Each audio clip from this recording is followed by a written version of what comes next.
Oh, it's Shut Your Mouth Lounge, episode number 327. And we are recording this 2 hours later than usual for a variety of reasons. Yes, partially no topic, and partially scheduling. Scheduling is hard, kids. It really is. Especially when you sleep in and you forgot to tell people that, oh, hey, I'm going to be going to a family thing. But then you sleep in so hard that you miss the family thing. So it's like, well, fuck it. I guess I'm not missing the podcast today. Yeah.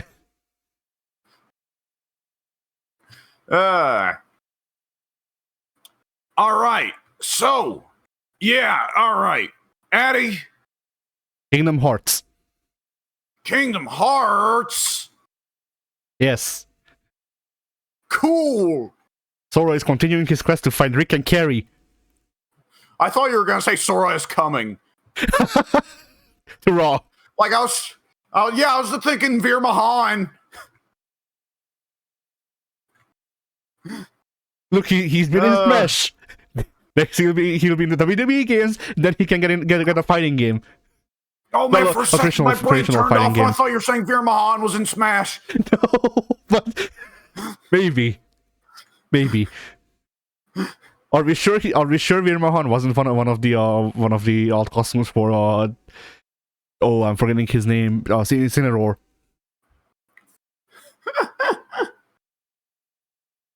Good shit.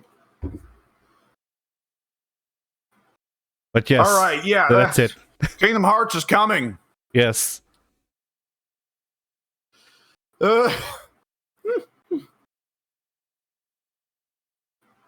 that hurt. Okay. Yeah, on my channel, I think I've largely ran out of the extra stuff. It's probably just going to be Minecraft and fucking Phasmo for a hot minute until I get some 7 Days to Die uploaded and probably do something or other with Total War. So that's all cool. Now let me hit the group channel. Give me just a moment. I'm pulling it up. I definitely did not have to schedule 5 more episodes of 2K24 that were uploaded, but just weren't scheduled or titled.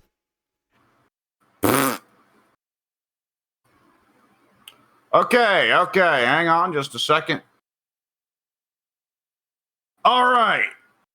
On May 13th, Monday, Danganronpa Part 19.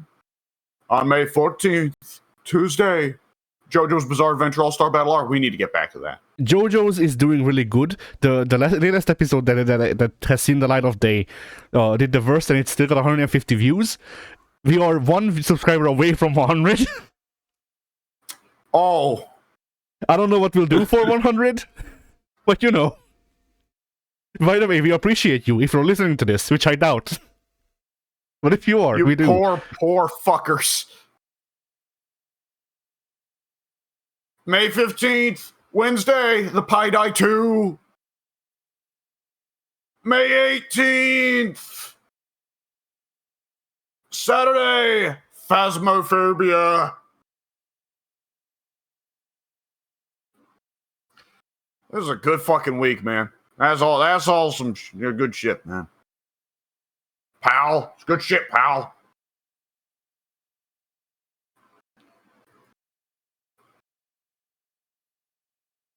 There we go. So yeah, that's now we got that shit out of the way. Let's hit them topics. All right. Well, the topics that we came up with eventually are as follows. What are some video game genres, or specific like notable video game types, where you played a lot of derivatives but never played the original, or alternatively, you just don't like the original as much as the derivatives? Yeah. Now. So, you go ahead. I think you've got some ideas you're sitting on. Yeah, I have a couple. Obviously, Zelda. I liked Okami. I liked, I'm kind of mixed on Tunic.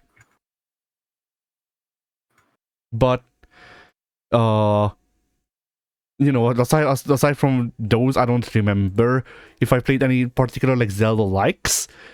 I like things that take ideas from Zelda's dungeon design, which obviously Enter the Gungeon and stuff like that. But most notably, Okami is a game that I quite enjoyed, and it's Legend of Zelda, the Twilight Princess for the PlayStation 2.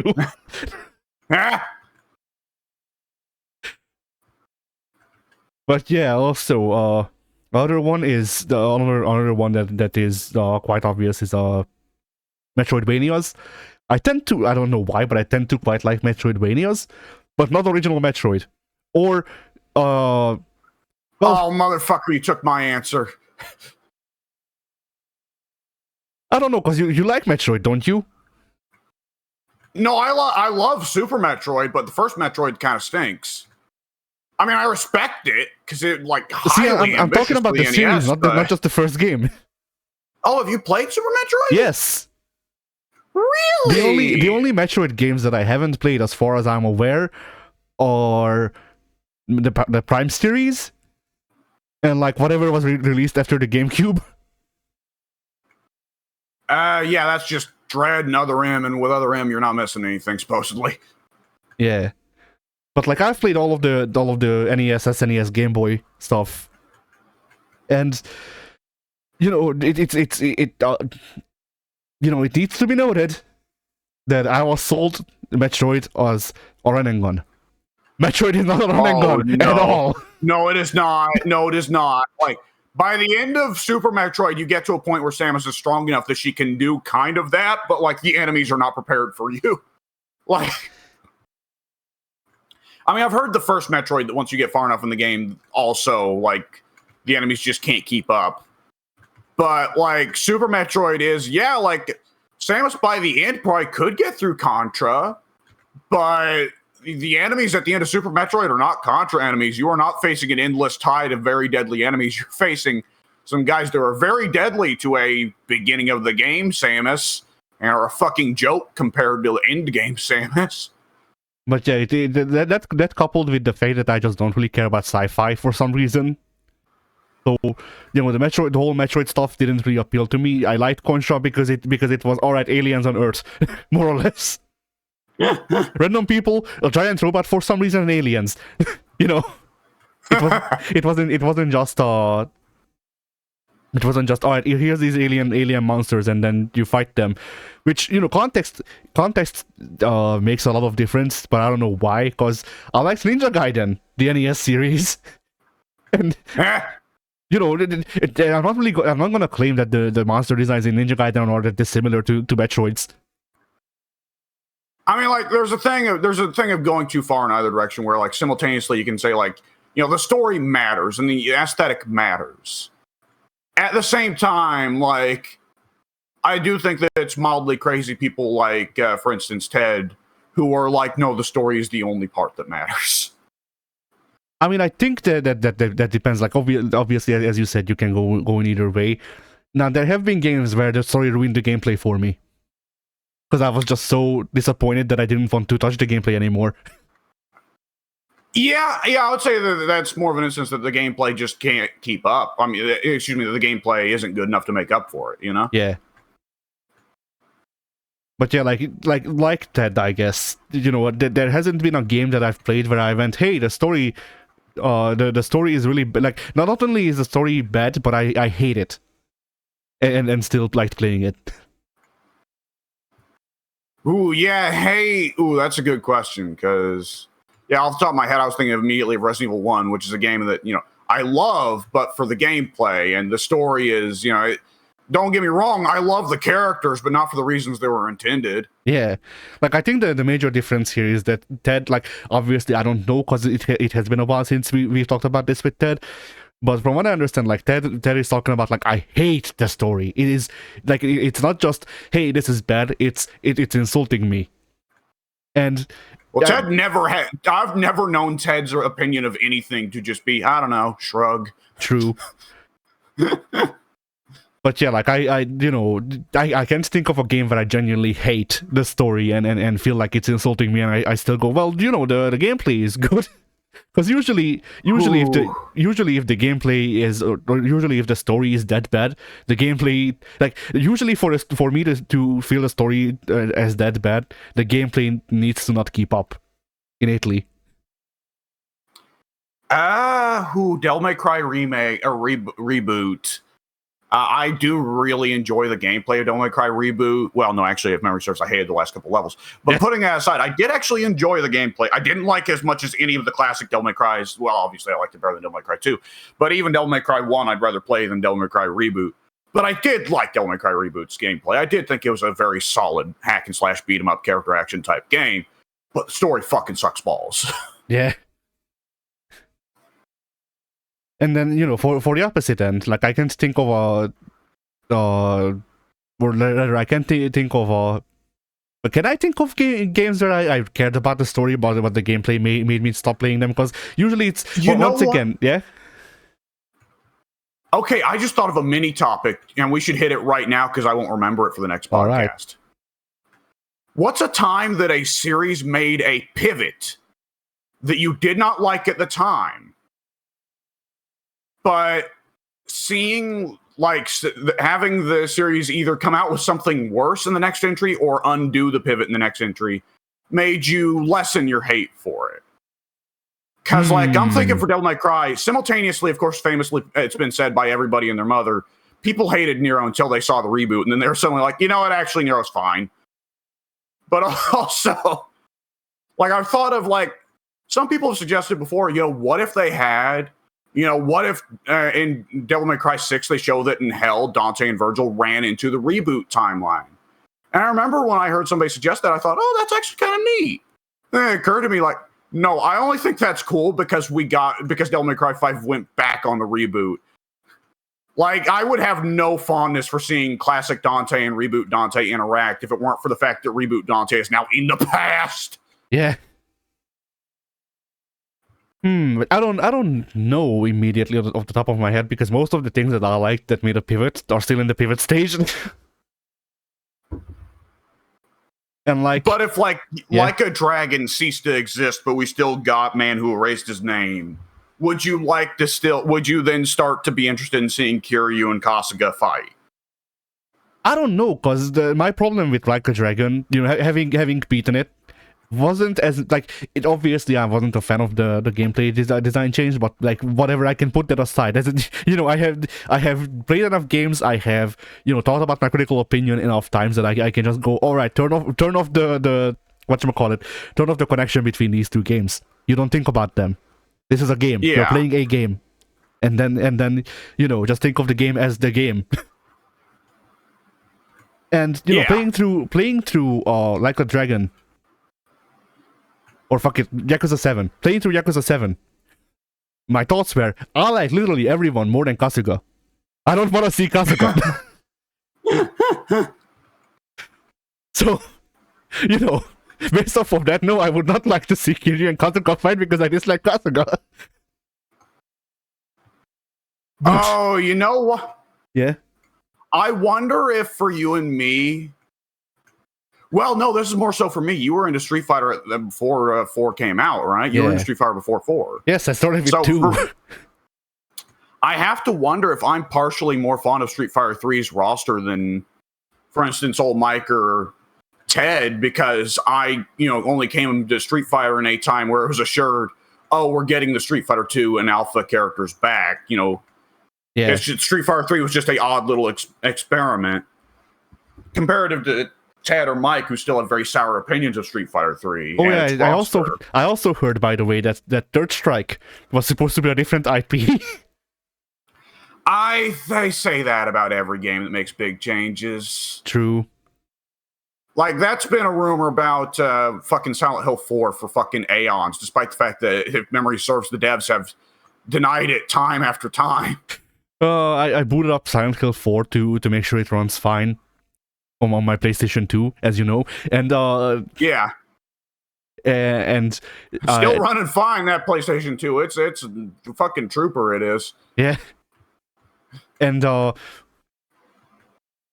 I couldn't figure out how you find the hole, because I remember there's a hole that you need to go through, because I was just like, it's okay, oddly difficult. yeah, because I was like, hey, I'll go through the tutorial like I do it with every game for Halo Week that I'm trying to get done. Like I just go through a tutorial and see if that runs fine. If that runs fine, then the game, then I go, all right, the game will run good. There might be hiccups, but whatever, fuck it, we'll deal with them.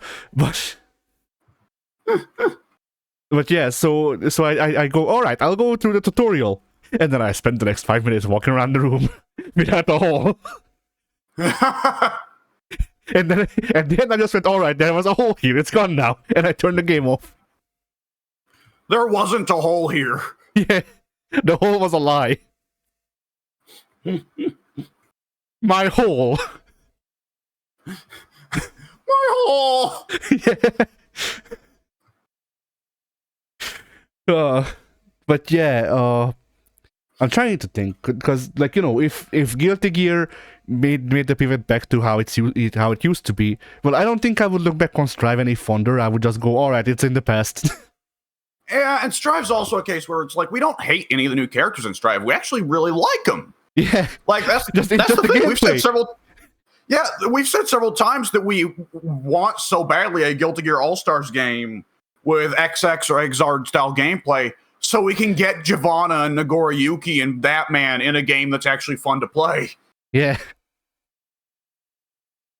What else even made a pivot? Happy Chaos could stay where he is. Well, no, actually, Happy Chaos is a lot more tolerable in the XX or Exard gameplay style. He's only a problem in Strive because everyone else's kits are so much more limited. Yeah.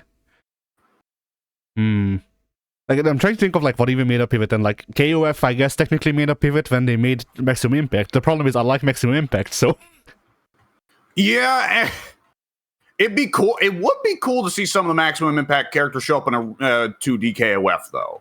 Yeah. I mean, granted, a lot of them are fucking Falcon weirdos, but that adds to their charm. I don't remember the main character guy's name for Maximum Impact, so I nearly called him Albert Fryer. He's Alba something, if memory serves. Well, the great thing is we've had KOF WWE crossover, so hypothetically, it won't happen, but hypothetically, you know, she wasn't one of the wrestlers they chose, because why would they choose her? But hypothetically, there's a timeline where Alba Fire in a KOF game is a thing. Yeah.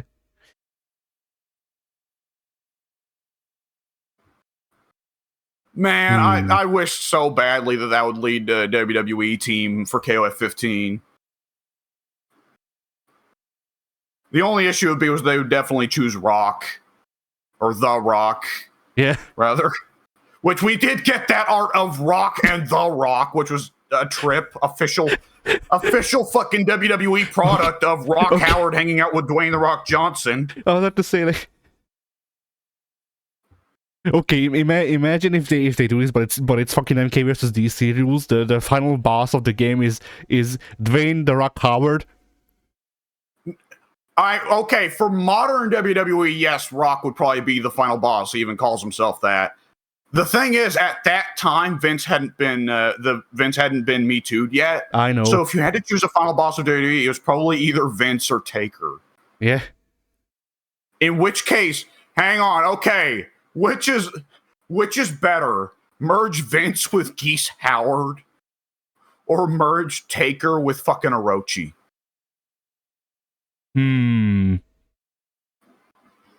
Because both work when you think about them. I mean, here's the thing. Geese isn't as evil. Somehow. Yeah, that's true. And also, like, I guess it depends on which version of Taker. Okay, so we get two Taker bosses. One of them is like Ministry Taker. He is merged with Orochi. The other one is Biker Taker mixed with Rugal. Ha! Just because of the long limbs. I don't know why, but mentally, I think Rugal, the logical merge for Rugal in this amalgam verse we're making, the logical merge for Rugal to me is Triple H. Vince or not Vince, fucking Triple H goes back to being Hunter Hearst Helmsley. Yeah. He's making Shawn Michaels into a statue.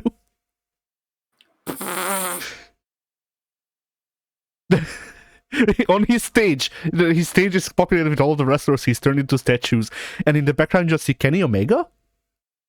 Yeah.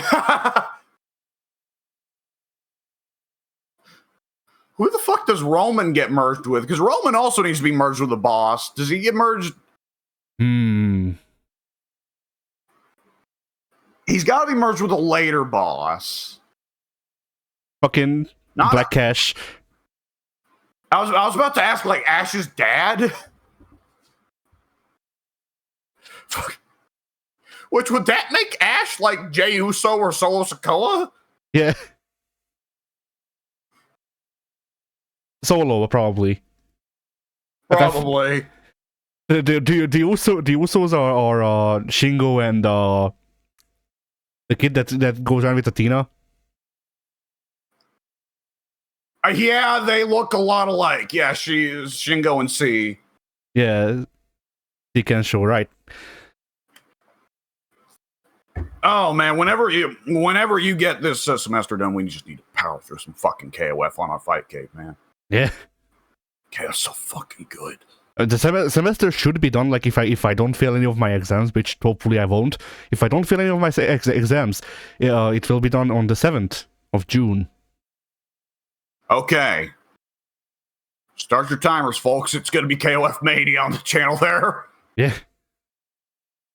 We'll even play the KOF 64 or whatever, because if memory serves, there was like a pseudo earlier 3D that like it was something along the lines of Sam Show 64, which is a thing that exists. I mean, like, the crazy stuff you find on Fightcade, like, it'll never get crazier than them Fightcade having that fucking prototype game on there that we played. Oh, yeah. Draktenshi. Yeah, that was pretty fucking nuts. The Raktenshi. Yeah. Fucking hell. Okay, you know, it'd be a problem with them with if they hypothetically put The Rock in KOF. What? 15 is that Angel is right there and she does the rock bottom and the people's elbow. It's fine. And it's not ambiguous either. It's fine. The Rock in mirror matches, or not mirror, in mirror matches with Angel, of course. But yeah, in matches against Angel, the Rock does his or does her wimp pose where he takes off her shirt or whatever. I mean, for the, like, Attitude Era Rock who was always going around in that fucking... The vest? Hollywood Rock? Yeah, the vest. Yeah. Not the vest. Hollywood Rock was the vest. No, what was the Attitude Era? He had that, like, sweatshirt kind of jumper. What's it? The zip-up kind of... Oh, what's the word for it? An athletic jacket of some kind. It's the one that he did the Super Bowl brawl with Mick Foley in... Good question. Windbreaker? Why is it that some of the biggest moments of The Rock's career are tied to the Super Bowl? Because he could have made it, brother.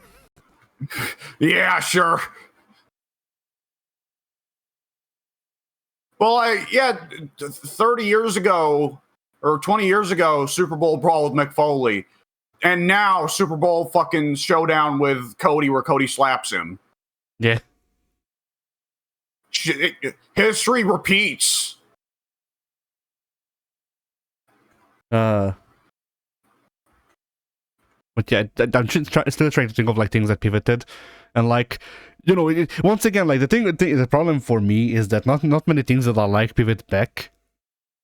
It's usually just they pivot away even further, if anything. What about Contra Operation Galuga? Oh yeah, that could work. Although, like, the problem there is that I'm not looking fondly at the PS2 Contras still. Like, I'm not... Yeah, but there's, you know, what there was the, like, there was, like, hardcore, right? Yeah, hardcore was before the thing, before they pivoted away. Oh yeah, I guess we're talking about the top-down Contras. Yeah, that makes sense. Like I don't look at those and go, okay, well, yeah, you know, they're fine for what they are. Like no, even for top-down shooters, they're bad. That's the problem, in fact. Well, that's part of the problem, in fact. And like similarly with Assassin's Creed, like I got another game that I like in Mirage. They are immediately straight pivoting back because they sent out Mirage to die. But never mind that. Like as soon, like, you know, pretending for a second that they might just continue the game design on the level of Mirage. I'm not looking back at RPG Creed and going, you know what, they were good RPG games because they weren't. Yeah, but you might want Bayek, or was it Bayek? The Egyptian guy. Yeah. Yes, Bayek. Yeah, but he's fine. You may want to see him like get acknowledged in future entries, right? No. Okay. Like my curve with Origins was, this is all right, but you know, like I went, this is fine if they really want to like mix things up, but there's a way to do this in a way that appeals to me, and there's a way to do this in a way that doesn't. They went with the way that doesn't. And playing Odyssey made me retroactively hate Origins. Ha! And then but the thing with Origins too is that like I've tried playing it since then, but I can't because whenever I play it, it's just Odyssey. but also there's just some things they did with the lore that I really don't like retconning how like why people start cutting off their fingers and all that. Like that was a part of the lore that didn't need to be explained, and they gave an explanation and it made it immediately worse. Well, the explanation was quite simple before. It's so that they could stick the knife through the fucking hole for the finger that was missing. Yes. And then they went through this whole diatribe that still reaches the same end goal of they do it bigger because they need the space to put the knife through. But they show that Bayek cut his own fucking finger off, making him look like a buffoon. Especially considering that if memory serves, that's like the fourth guy that he kills with the hidden blade. So, you know. Wait, I forgot. Was that what it was? Was that he accidentally cut his own finger off? Yes. Oh, that's awesome. I mean, that's silly, but I love that. That is just the right level of fucking buffoonery for me. I don't know. I love early protagonists fucking themselves up because they're bad at what they're doing. I mean, if Bayek was a more interesting protagonist, then maybe I would.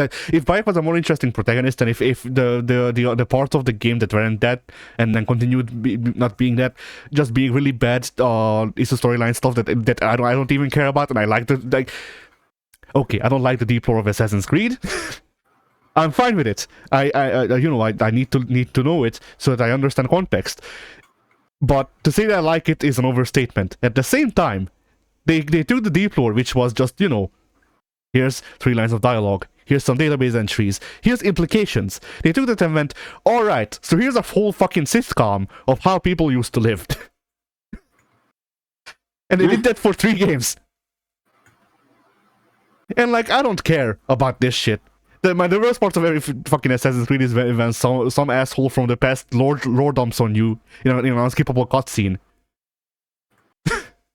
And so like half of the stories in the past 3 Assassin's Creed games before Mirage were just that.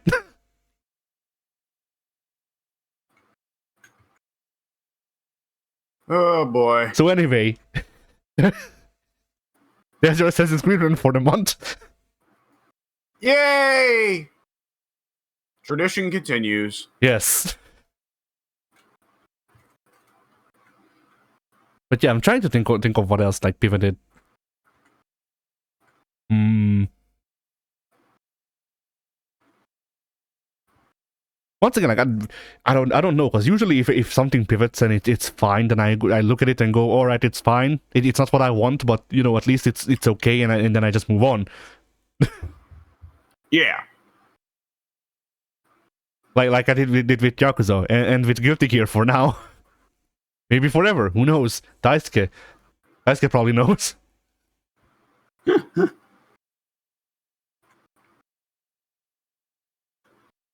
And like the other one that came to mind was like Sonic, because Sonic is on his like fourth major like game design reprisals or whatever, like remaking its own game design thing. But like, you know, the original games or whatever, I like. The only thing that Sonic's devs and fandom can agree on is that they can't agree on how it should be played. Yeah. Like Sonic's one. Like there's plenty of franchises where like, you know, people, you know, people are souring on the Assassin's Creed RPGs rather rapidly. Yakuza, the RPG definitely has its side. It definitely has its fans. Sonic is one where there are like 8 different styles of fucking Sonic games. They've all got fans, and they're all militant.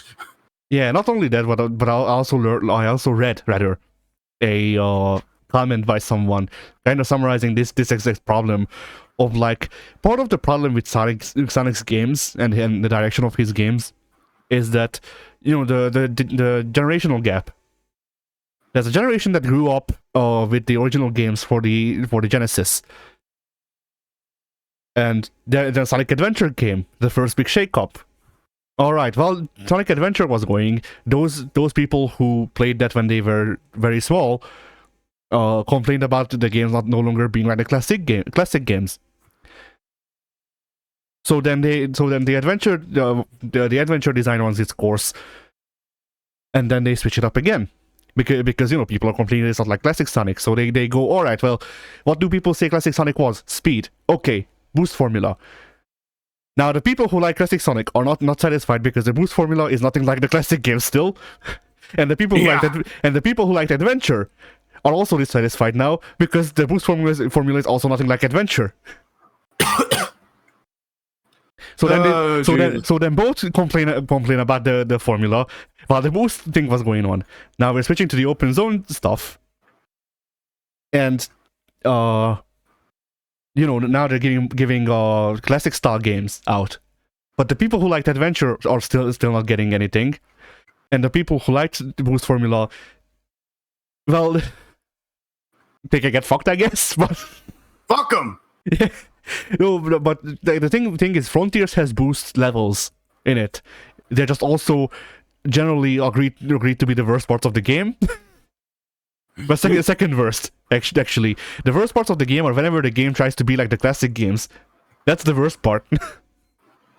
Because Frontiers Frontiers' game design tries to accommodate everyone, and in turn it half-asses everything. So, you know, the adventure level design is not here. It's an open world game. It cannot be here. And like, you know, it's Breath of the Wild with Sonic. So, you know, once again, adventure people don't get what they want because this is not adventure. It's very vaguely similar, but it's similar the same way that you know, like some other American dude from the other side of the country might look like you a bit, more or less. Yeah. And then the classic people don't like Frontiers Frontiers because it doesn't play like the classic games, except when it forces you to play like the classic games, in which case the physics don't accommodate the classic style of gameplay, so it sucks. And then the people who like the boost gameplay are relegated to just, you know, side missions. Well, not side missions, because there are no side missions. Every mission, there are no missions in Sonic Frontiers, but. Genuinely, that's not a joke. There are no missions in Sonic Frontiers. There's cutscenes. It's like the Sonic Frontiers is a non-linear game. It has like linear set pieces or whatever you want to call them. Like it has a linear story, but the way you approach the linear story is mostly non-linear. Oh, yeah. Which, by the way, my mom convinced me to buy Sonic Frontiers, so that's why I know so much. This game seems like it'd be easy to sequence break. No, they have thing. Well, yes and no.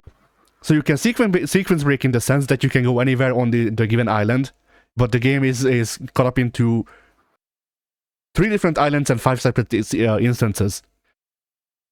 So instances are basically like chapters. And so how it works is that you can do anything that you want. You can just walk or go around and do what I like to call chores, because that's what they are. They literally map with chores, and you just get points for them. And you can do those.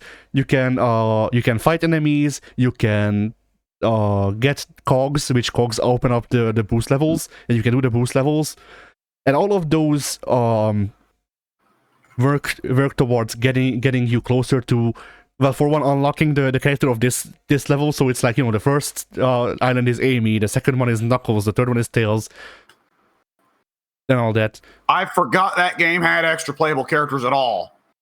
Me too.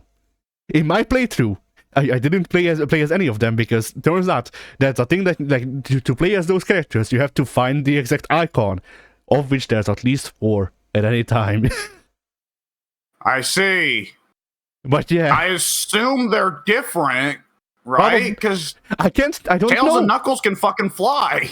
I don't know. I haven't played as them. Like, I will have to update you on that whenever I'm playing New Game Plus, but I don't have the time right now. Does Amy? Amy has her hammer. I've heard that. Yes. Well, I would assume she has her hammer, but can Amy run at the same speed as Sonic and Knuckles and Tails? Technically, yes. If memory serves, yes. I mean, Eggman runs faster, I know, but like.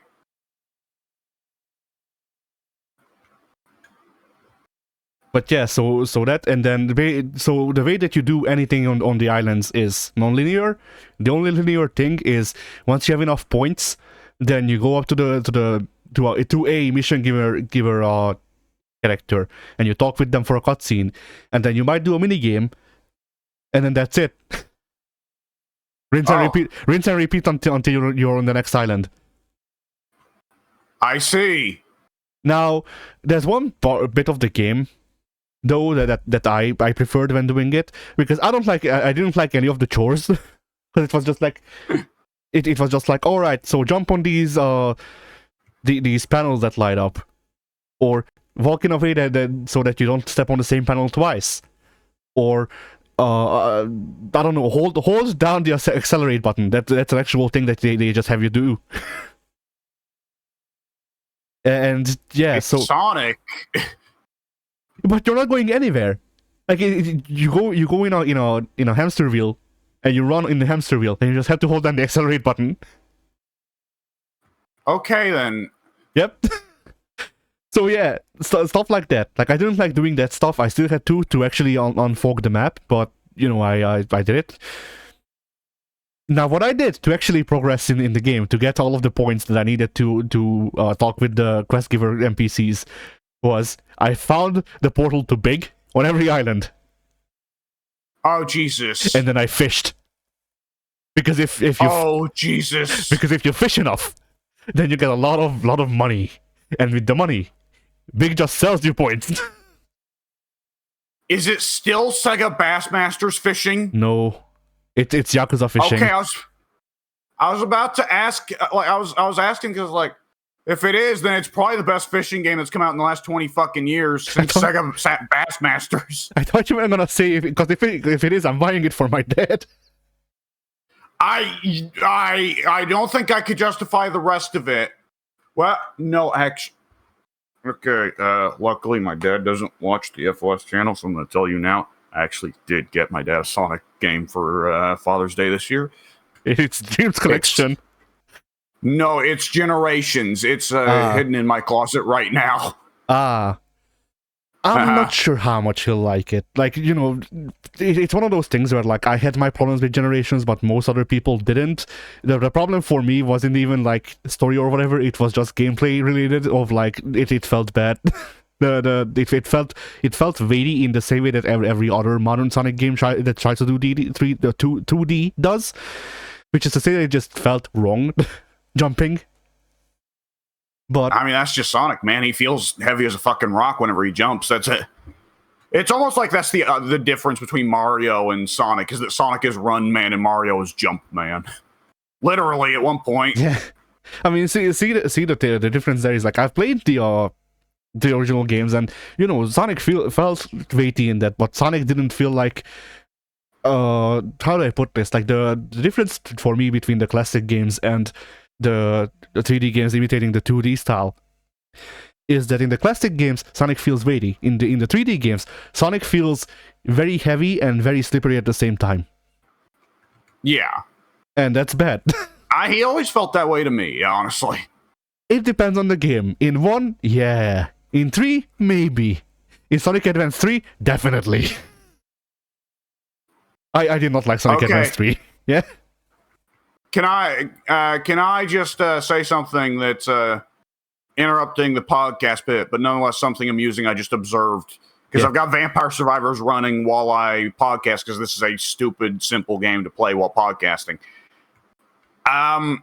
So I'm playing as the main Amogus man. I just unlocked him. And his weapon, the question was, how do you make the Amogus man play like the Amogus man in a bullet hell game? Right? It's not a bullet hell, it's a bullet heaven. Yeah, basically. But how do you make the... No, actually, I think the genre is called garlic likes.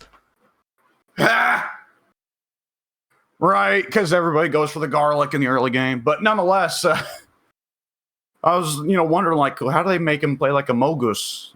So the main Amogus man, at least, his main weapon, once he gets it going, what it does is every once in a little bit, every 10 seconds, it pulls up a little Amogus voting menu. Who is the imposter? And every single enemy type that is on screen gets listed on there as like, who is the imposter? And they'll randomly pick one to get picked as the imposter, and they just die. Nice. Now, the thing is, I've just run into a boss enemy, which is a giant crab, and it has 2 huge claws. The claws are a separate entity with its own separate health meter that you destroy, and then... So, yes, the imposter menu appeared. Crab, claw. The claw was the imposter. Boom. Was it? That was just... Yes. So you won then? Yeah. That was a very sus claw. Yeah. I love stupid game design. Yeah. I remember when that game used Castlevania sprites. Oh yeah, it still does. You have to unlock the ability to go back to the old Castlevania sprites, but you can still turn them back on. It's great. But yeah, going back to the topic. So yeah, like once again, I can't even say Sonic, because we haven't really Sonic's pivoted 8 times in as many years, which is the one that you consider the bad one that you'd like to see some send-ups to. Yeah.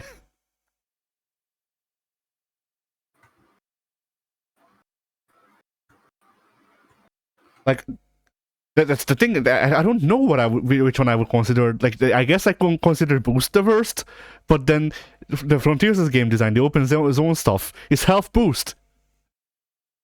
So... Well, maybe you don't want to see a gameplay send up, but you want to see a send up to the story side. Because I don't want to see Devil May Cry ever bring back the reboot style of gameplay. But I do think it would be neat if Dante appeared, just for a little bit.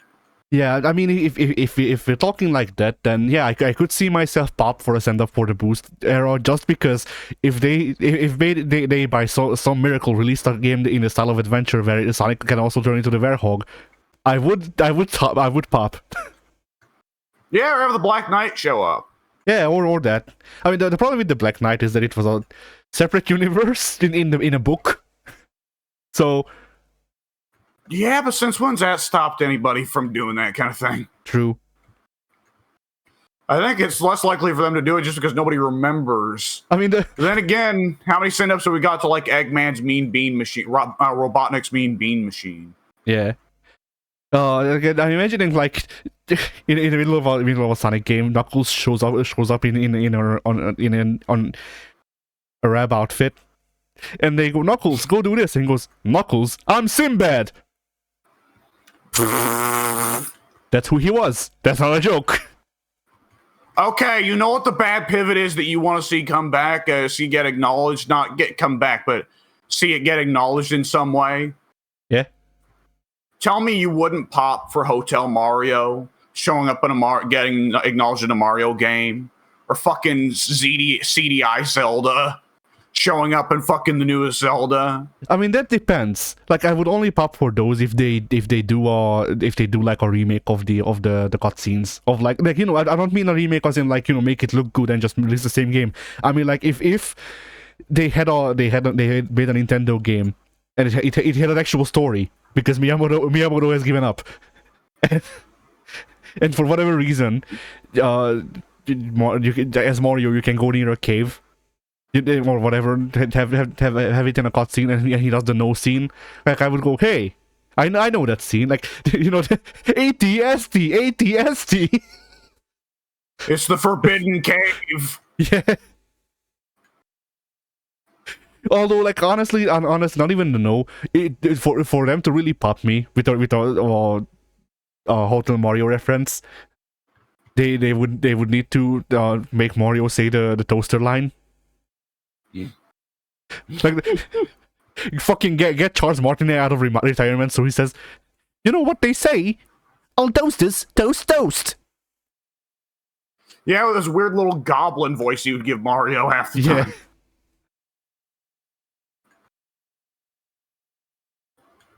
Oh man! All right, we had two topics to begin with, and we just threw one on there that took up a lot more time than I thought. Yeah. So let's throw it back.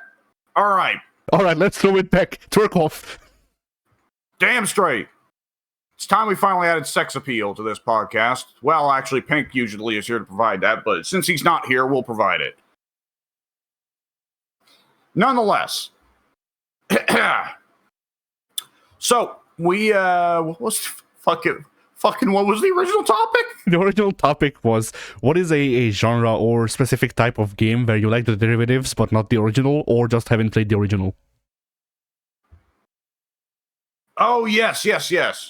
And to which I said Metroidvanias, which I didn't even finish that like, I have played I have played Castlevania. I found 4 to be the most palatable. I didn't finish it because I didn't have the time, if memory serves, or something like that. Like, I just got distracted by other stuff. But I you know, playing through, you know, giving those a look, I went, hey, I could probably finish Castlevania 4 and like it. Yeah. But yeah, so what are your answers, I guess? While I think of other possible ones. Let's see. Let me take a look at the old shelf over there. Because, well, an easy answer is, hey, I love fighting games. Street Fighter 1 fucking sucks balls. But yes, but you know, if we're talking like that, I don't mean OG, as in like literally the first game, just the original series. And like, we like Street Fighter. Yeah, Street Fighter 2 really has much more of a claim on that. And Street Fighter 2, I'm good with. I'm good with Street Fighter 2. Yeah. Let's see. Like, yeah, I guess we should probably just keep it within the realm of games that people actually enjoy. Because no one's going to be out on the streets shouting the praises of Street Fighter 1 or Karate Master. Yeah.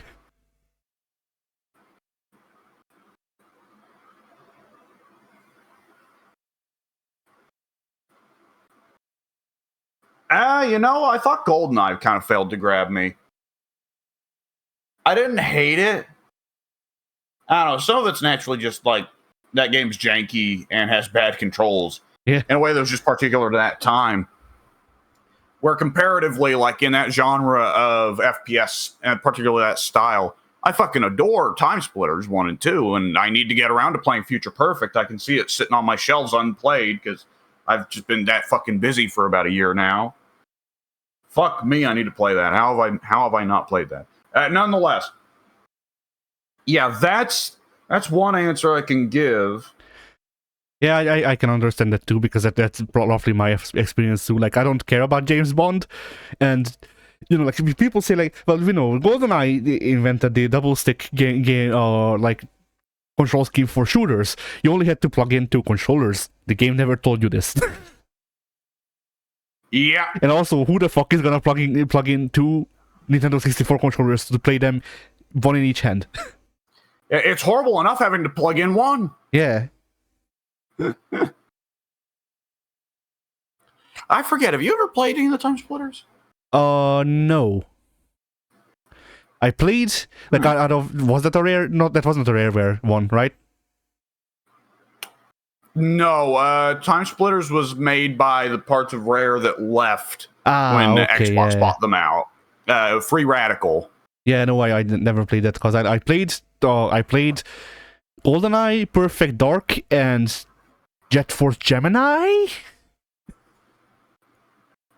There was an attempt by Rare at some point to try and make a third-person shooter with the skeleton of GoldenEye. None of those grabbed me. No.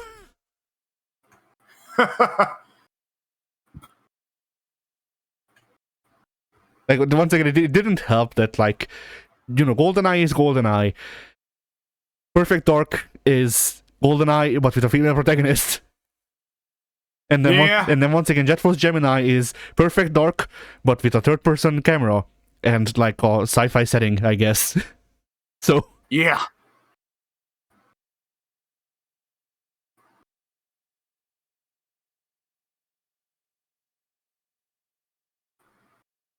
I suppose for now that's the best answer I can muster up.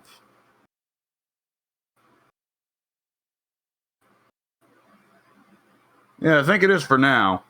Now, in terms of ones that genre I love that I've never played the original.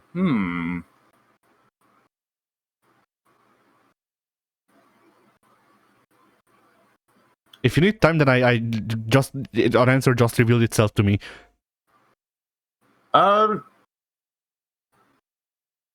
you know what? I've never played the original Alone in the Dark. I love survival horror. I have never played the original Alone in the Dark. Ah, I forget. Didn't they literally just add that to fucking PS Plus? I don't know if they added the original because there's a remake now that has David Harbour and. If memory serves, it was added to the classic collection, and it's supposed to be the original. Interesting. I should give that a shot. Yeah.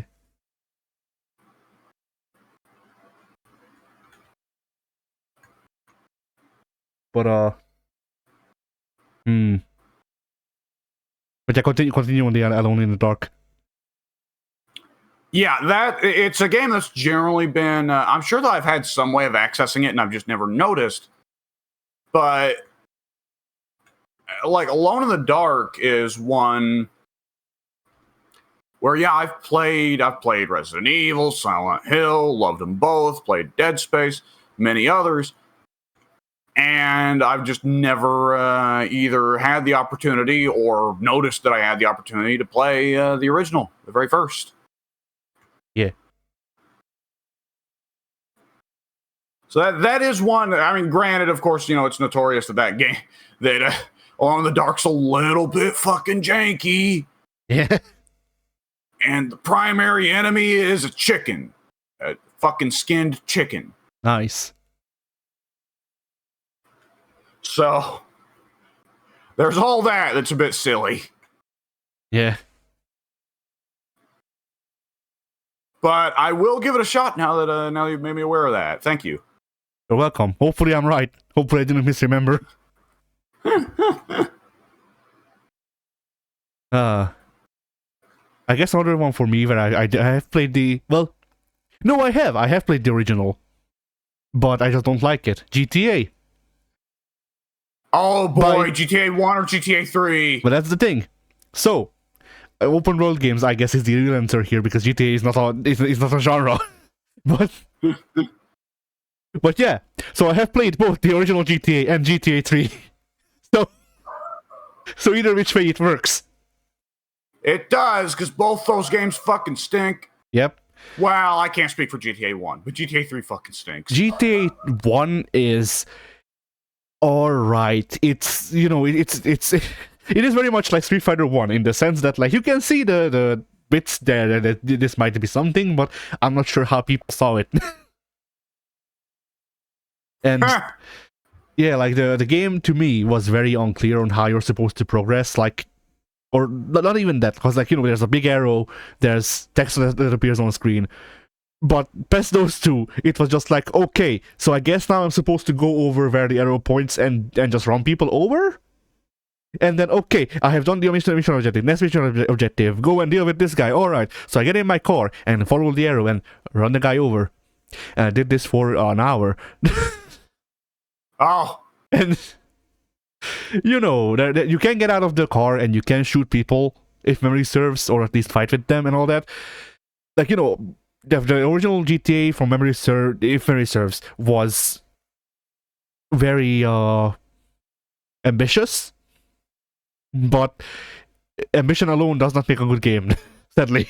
No.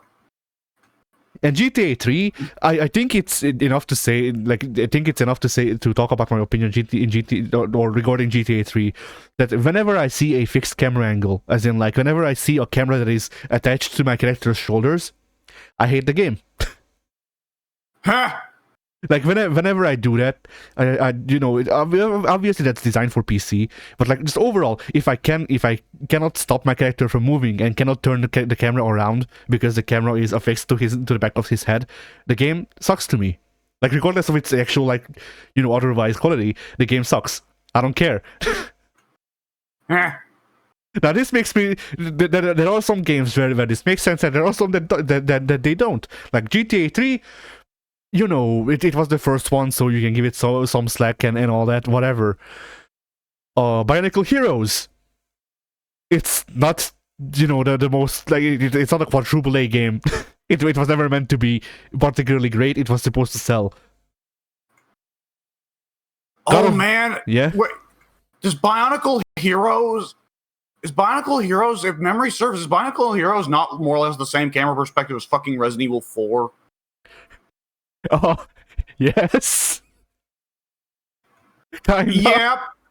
Yep, I remember that now.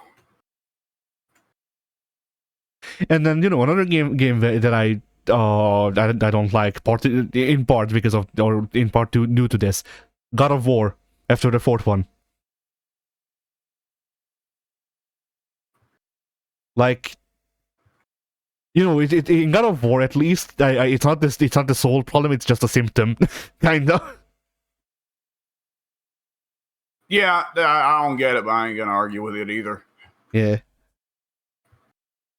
I mean, I have usually, I don't know why it is, but usually when I find myself really disliking some like creative decision like this, I find that it's usually something related to like the perspective. Like usually I'm fine with whatever gameplay stuff, but if I can see something because of your choices, I will scream. I don't know why. Like that's also why I dislike isometric games, because, you know, it's supposed to work. It's supposed to give you more bang for your buck. You're supposed to see more, but I see less. It annoys me. Yeah.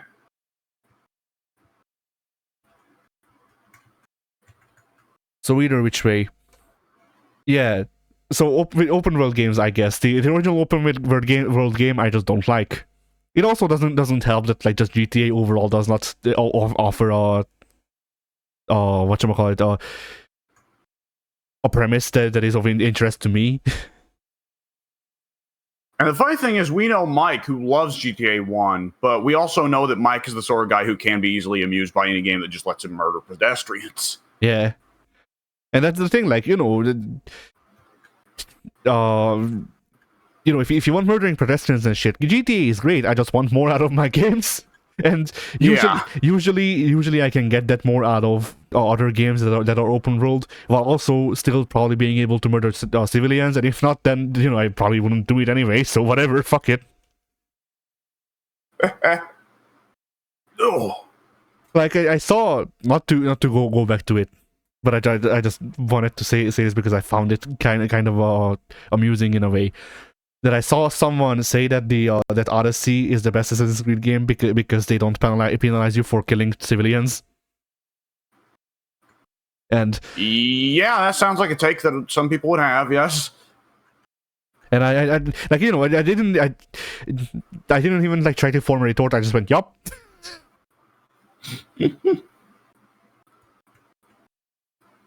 That's an opinion you are allowed to have.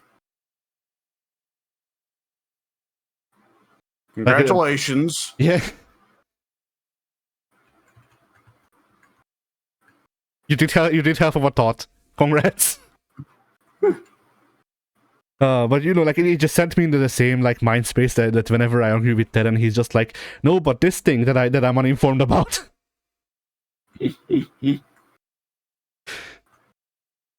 And that I choose to stay uninformed about to save myself time. Yes. And I'm going to make that your problem. Yep. Like if my opinion with Ted would be a lot higher. Like it wouldn't have diminished as much as it has if he wouldn't try arguing with me about subjects that I have deeply researched in, and then I just show his ass. Cause like, yeah, that's old school, Ted. I'm not going to research this because I consider it a waste of time.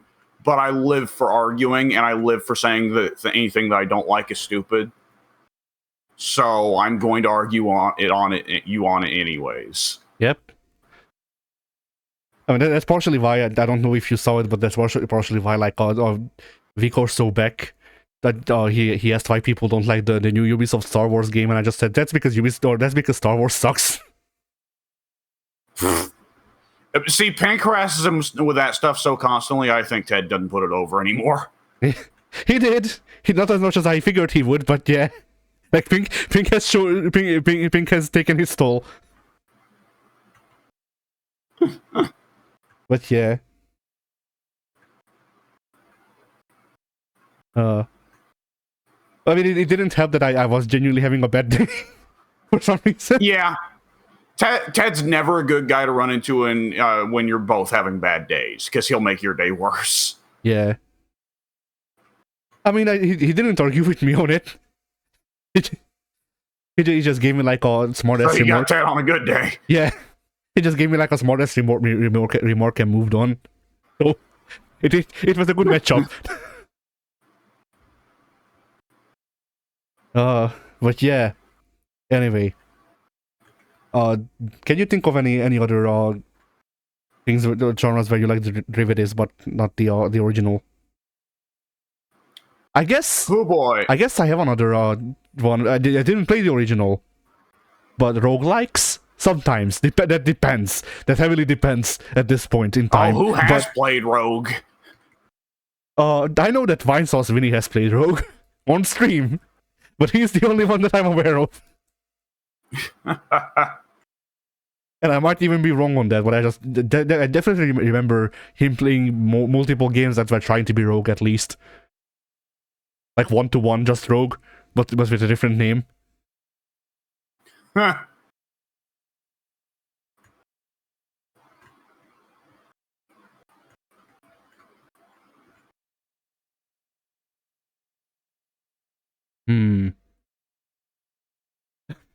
I mean, the funny answer here is just deck builders.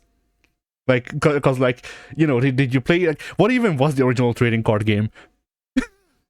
Oh boy,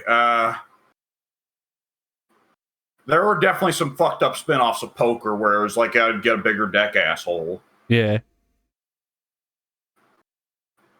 And you'd play it with fucking tarot cards. Yeah.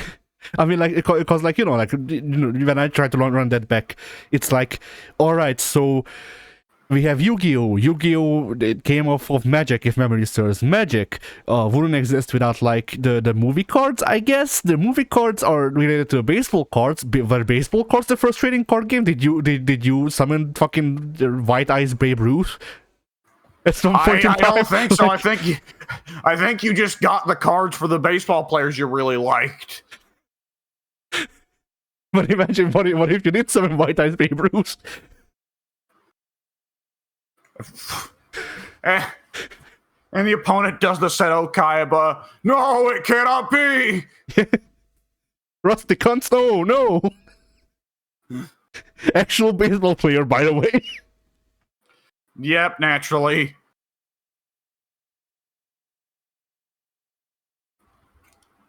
Oh boy. They don't think it be like it is, but it do. But yeah, like my knowledge of like the evolution of card games, there has a large gap between. All right, we came up with like, you know, classic cards, poker cards, rummy, fucking like I think rummy is the proper name of the cards that we use in Hungary. I forget.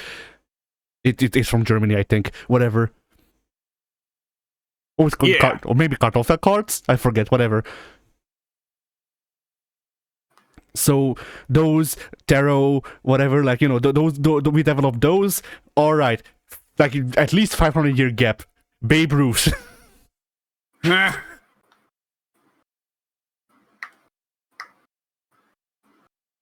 then sometime along those lines, White Eyes Babe Ruth emerges and lays the foundation for fucking Magic the Gathering. Jesus Christ. Anyway.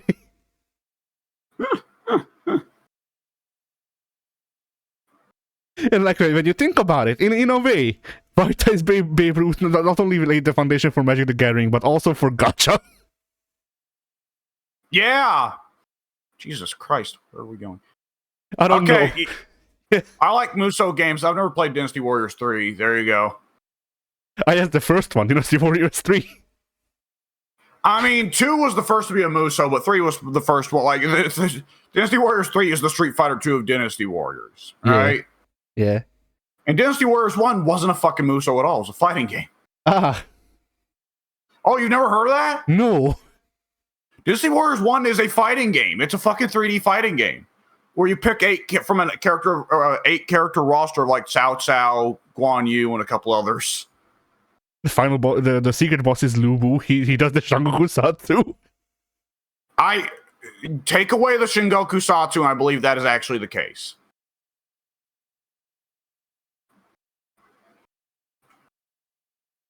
I'm pretty sure Lubu is the final boss of Dynasty Warriors 1, yes. Oh, nice.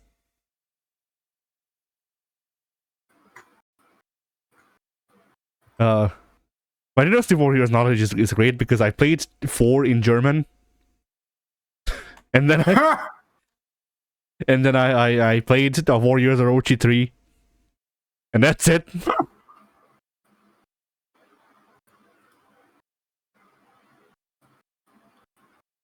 Man. I guess I share Dynasty Warriors then, because I like Sengoku Basara, which is definitely a derivative of Dynasty Warriors, but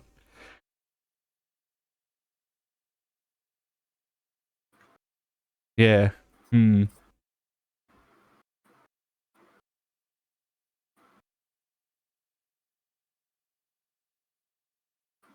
guess I don't know anymore. Do you? Not in particular. I guess we've been going on for quite some time, though, so we're probably pretty close to being able to wrap it up. Yeah, we broke an hour. I did. I thought we broke several. Nope, it's only been going for an hour and 7 minutes. It's 8 now. Jesus, my brain is fried. Yeah. It's all the thinking.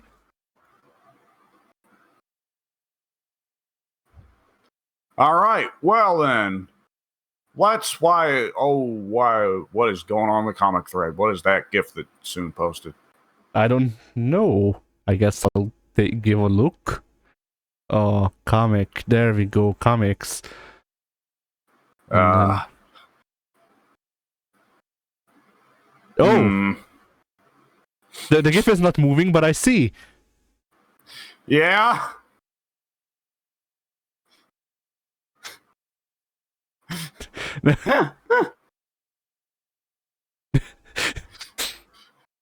As Confucius once said, you can either come in the sink or you can sink in the cum. Yep.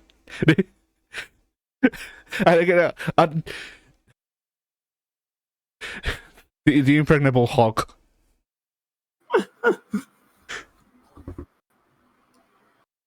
I spent all of the time trying to remember what impregnable, like trying to remember the word impregnable, because my brain just kept throwing up infertile, and like no, the opposite. Like it's not that he doesn't shoot things. It's that he cannot get pregnant. Yeah. I mean, look, once they retconned it into being demon powers, whatever, Hulk just does what he wants, he probably can. Yeah.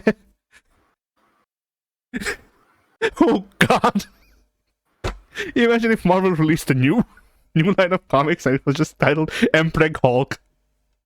Oh no! I hate that.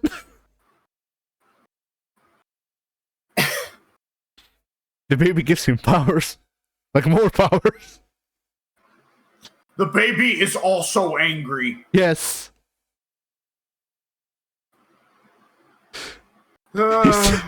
He's pregnant, but he still has a six-pack. By the way, like he just has a fucking like he just has like a circular six-pack. Jesus.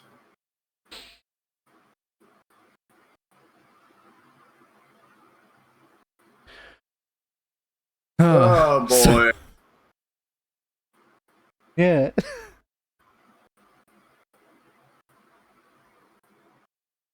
Well, anyway. All right. Well, that was indeed a podcast. Addie?